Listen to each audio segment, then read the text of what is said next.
Let's look at the environment. When we put our spotlight on Yobe State, where all hope is not lost, we hear, in efforts to combat desertification, a major environmental challenge threatening the survival of many communities in the state.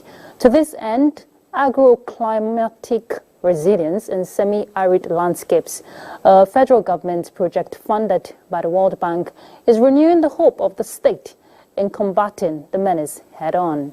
Yunusa Suleiman will tell us more about it. State located in the northeastern part of Nigeria, over the years faced serious environmental challenges, notably desertification, which is encroaching at an alarming speed. Agroclimatic resilience in semi-arid landscapes, ACReSAL, a World Bank-assisted project, was born to reverse the trend in states like Yobe, considered as one of the frontline states in the country.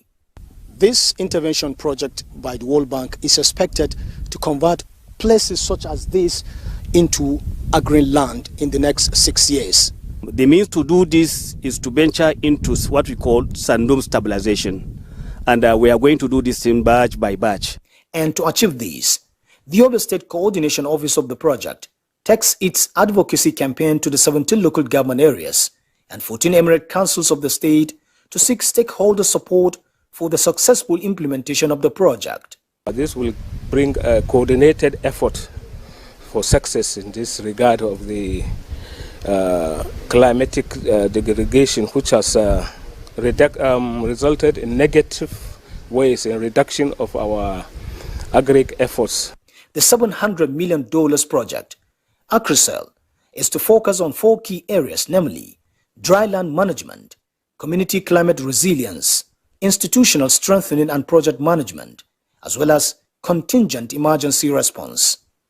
The project is expected to regreen 1 million hectares of degraded land across implementing states through the outlined multidimensional approach. In Damaturu, Yunusa Suleiman, NTA News.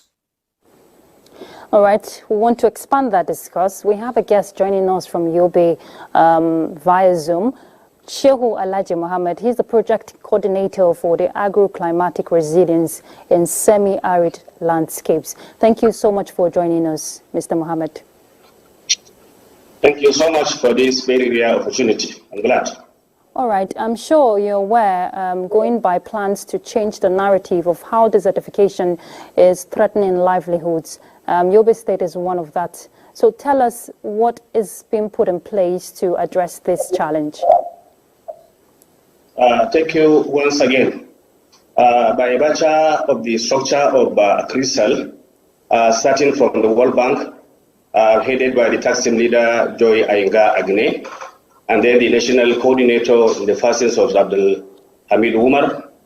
The ACReSAL project is being chaired by Minister of Environment and co-chaired by Minister of Agriculture and Water Resources.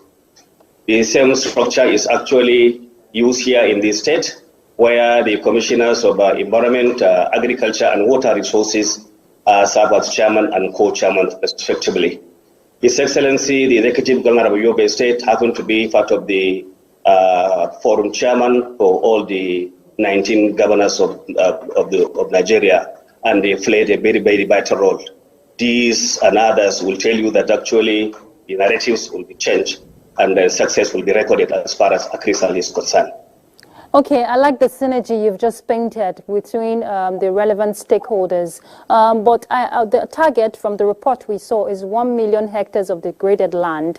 How does the agency, or the project, so to say, aims to achieve this stride? Because this is huge. Thank you so much. The federal government of Nigeria earmarked 4 million hectares of land to be restored. Out of the 4 million hectares, they actually forwarding 1 million to ACReSAL, which will be utilized by 19 states of Nigeria plus FCT. And here in Yobe State, out of the 1 million given to 19 states, we are banging our chest by the grace of God Almighty to restore 100,000 hectares. Bearing in mind, Yobe State happened to be one of the degraded areas in terms of deforestation, desertification, and a lot of things. We bordered Nigeria and Niger Republic with almost 303 kilometers. this border, you cannot see trees, you cannot see shrubs, you cannot see grasses. So it's actually a very vast land, very vast, dry, harsh land. We are committed to do that in collaboration with many, many agencies who actually played a very vital role hitherto. Ours is to augment what they have done and to make sure that all these areas are turned into green. Okay, World Bank and made to understand is funding the project, but in the meantime, what short-term measures has been provided by for communities rather who have been affected directly by this desertification? Thank you once again. What we do, we venture into advocacy visits to areas affected, and as we are going, we went together with commissioners, the Minister of Agriculture, Water Resources, Environment, Local Government, Women Affairs, and as we actually paid the advocacy to them, they took us round to the communities, and where we normally visited, you can see exactly right away that the condition of situation is pathetic, and the people are ready and willing to see the change. Indeed, and let's hope that change is very effective and as soon as possible. Thank you so much, Mr. Shehu Mohammed. He's the project coordinator for agro-climatic resilience in semi-arid landscapes. Thank you for your time on the news. I am most pleased. Our pleasure.